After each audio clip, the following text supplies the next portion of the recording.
We're more than halfway done with summer. Now let's take a look at the coolest New Balances that were released or revealed during the month of July 2023. Welcome to this month's episode of Best New Balances of the Month. As usual, I'll begin the video with all of the New Balances that were officially released in some sort of fashion during the month of July 2023, and I'll end off the video with any New Balances that were leaked or revealed during July. First up are 3 new shoes for Teddy Santis Season 3. This release of 3 shoes consisted of a pink 996 and a tan and cream 990 V4 and V6. I personally grabbed the 996 and V4, so stay tuned for my full reviews on those 2 shoes. Overall, this 3-pack is pretty solid. I'm sure you guys are sick of hearing me say this, but it's yet another pink New Balance shoe. This 996 is utilizing hairy suede, which means it's going to be very high quality. You guys know I'm a big sucker for hairy suede on my main USA New Balances, and the fact that it's in a very fire shade of pink makes it even better. And both the V4 and V6 look pretty solid in the cream and tan colorways respectively.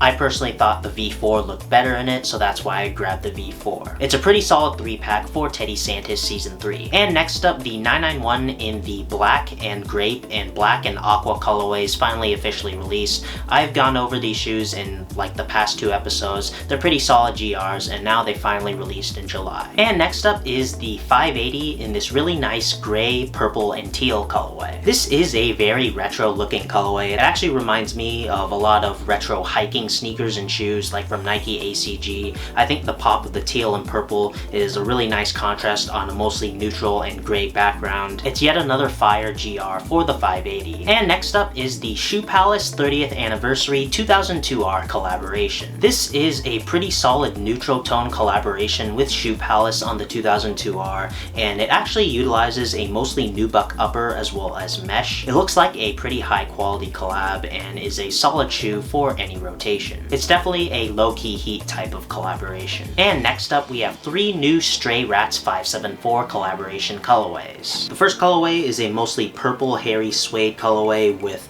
red and blue accents. The next colorway is like an olive green suede base with pops of burgundy and pink. And then the last colorway is a mostly black suede upper with pops of red as well as a hint of purple near the midsole, all 3 of which are pretty solid Stray Rats colorways. It's a typical Stray Rats collab on the 574. They're all pretty loud and interesting colorways, and I think they're solid additions to the Stray Rats 574 lineup. And next up is the DTLR Wild Style 2.0 collaboration for the Kids 990 V4. I really wish the Wild Style colorways released in adult sizes, but it looks like these wild colorways for the 990 V4 will only be for kids sizes, which is unfortunate because these are very loud and wild, and you guys know I like the louder colorways. I really like the black base with pops of neon colors. I think it is an excellent colorway, and it's a shame that they're not releasing in adult sizes. And next up, we have the official release of the Rich Paul 550 Forever Yours collaboration. This is a low-key heat type of collab on the 550, and it consists of dark purple accents around the shoe, and most of the shoe is in this like lavender tint kind of color. Not too sure how to describe it, but I think it's a pretty solid collab, and it looks like it has a lot of small details. And next up, we have 3 new ALD 860 V2 collaborations that were put up for pre-order. These 3 new ALD 860s will ship at the beginning of 2024, and the pre-order window has now closed, but if you really wanted these shoes, you were able to pre-order them in advance, and ALD will eventually make them and ship them in 2024. I really like this idea of the pre-order system. It allows everyone who really wants a new collaboration to get the shoes, and while it will take some time, you'll eventually get the shoe, and you won't have to break your back just to get them or fork over resale money. I personally didn't go for any of these colorways. I think they're pretty interesting. There are 2 really loud colorways that are cool. There's this neon orange and neon like yellow colorway that's probably my favorite of the 3. And then there's this all neon yellow colorway, which is also pretty interesting. And in a big contrast, there's this one colorway that's just like all white and cream. Like the initial 860 V2 ALD collab, these 3 colorways are definitely gonna have a lot of small little ALD details, which will be pretty cool. And next up, we have a 3-way collaboration with New Balance Tea House and Stone Island on a new silhouette, and that is the Fuel Cell C1. This collaboration is definitely not for me. The model's not for me. It's like a techie runner silhouette. I'm sure if you're into tech wear or gore, this will definitely be a collaboration that you'd probably like, or if you're just a big fan of Stone Island. I really like the initial Stone Island RC Elite V2 collab, but this one just isn't for me. There are two different colorways, one of which is like a brown and gray colorway, and the other one is like a darker brown with hits of like purple and orange, which is kind of interesting. But overall, I don't really see myself ever wearing these, and the price was like $250 retail, so it's definitely a really expensive collaboration. But I do think it's pretty cool that Stone Island has collaborated with New Balance on a brand new silhouette. And to round off the releases for July 2023, we have the Atmos collaboration on the 2002R in the Cybernetics blue colorway. I think this collaboration is fine. It's nothing too special in my opinion. It's mostly gray with hits of the cyber blue in the mesh. Atmos has done a plethora of collabs on the 2002R, and this is yet another 2002R Atmos collab to add to their portfolio. And now I'm gonna go over all of the New Balances that were revealed or leaked during the month of July. First up is a new Teddy Santis colorway for the 998. This 998 looks to be in a cream and gray colorway with some hits of black. I think it's a pretty solid neutral tone colorway. I really like the cream accents as well. And what's really interesting about this colorway is that the tongue, instead of having the signature embroidered branding with 998 Made in USA and New Balance on it, it's going to be a fabric tag similar to that of like the 990 V1 and 996. So it's definitely interesting to see a switch up in branding on a neutral tone shoe. And next up are two new colorways for the Made in UK 576. The first colorway is an apricot colorway,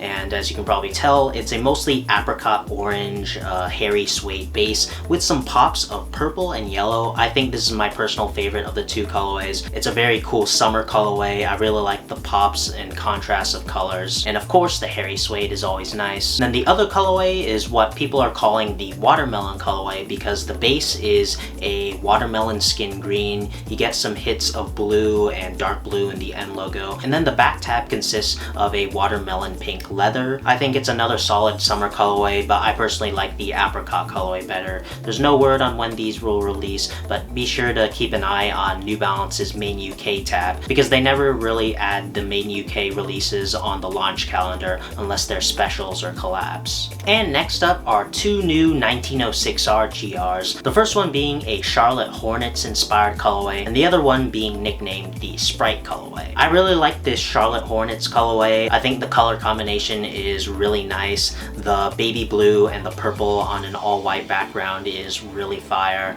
And then the Sprite colorway is also pretty interesting. As you can tell from the shoe, it's the same colors as a Sprite can. I don't really care too much for this colorway, but I think it's still pretty solid on the 1906R, both of which are pretty solid GR colorways. If I were to get one, I'd definitely go for that Charlotte Hornets colorway. And next up are four new colorways for the Refined Future Pack 2002R, all of which are in a new, more rugged style with the rope and lace lock style laces, as well as nylon panels replacing the traditional mesh panels. Looks like we got a cream white colorway, we got a light brown colorway, a navy colorway, and a dark olive and gray colorway, all of which look pretty solid for the fall-winter season. And if you're really into the outdoor and trail models or even gorpcore, I think you'd be a big fan of these colorways. And next up, we have a teaser from JOEFRESHGOODS on what looks like to be an upcoming collaboration on a Made in UK model. So far, the only teaser we have is this picture of a glow-in-the-dark Made in UK box, or that's if it's even glow-in-the-dark and it's not just some crazy filter. But as you can see, it's a Made in UK box. I can't see any JOEFRESHGOODS branding around it, but it looks like JOEFRESHGOODS himself is teasing a Made in UK collaboration, which will be really interesting. And next up is the upcoming Size 990 V3 collaboration. Size calls this the orange and cream colorway, but I personally am calling it the peach colorway, and this collaboration is really fire. It's a damn shame that it's not releasing in the US, otherwise I'd definitely be entering the raffle for this. This is a very solid summer colorway. It's a unique colorway for sure. This is definitely a rock solid collab colorway that is very distinctive. You got different accent colors which looks really good, and I'm sure that suede is high quality. I think think size absolutely killed it on this collaboration, and this collab might be another shoe that I have to pay resale for because I really love how this collab looks. Speaking of size, it looks like 2 new 1906R collaborations with them have also been leaked. One of which is a mostly pine green color with some accents of olive, and the other colorway is a mostly gray and cream base with accents of blue and red. I think these two collaboration colorways are fine. They look good on the 1906R, but I don't really care too much for them. And to round off the video, we have a new look at a new Johnny 1906R collaboration. I'm not 100% sure how you pronounce the brand's name. I'm just gonna call it Johnny. Johnny did do a collaboration with the 2002R last year, and it looks like they're gonna be collaborating on a 1906R this time, and I think it looks pretty solid. It's a pretty simple collab, but I think it just looks really well. It works well in the 1906R model. It's a mostly white upper with small accents of black, but then the end logo and the back tap are yellow, and it just looks really solid. I don't really know why I really like it. I think it just works really well. And that is all of July 2023's New Balances wrapped up. What are your guys' favorite New Balances that were released or revealed in the month of July? I'd definitely like to know down in the comments. So that's gonna do it for this video. Like and subscribe if you enjoyed. Follow me on my socials. Check out the Intelligence site for more New Balance content and guides. If you really love the video, please consider leaving a super thanks in the tip jar below. And thanks for watching.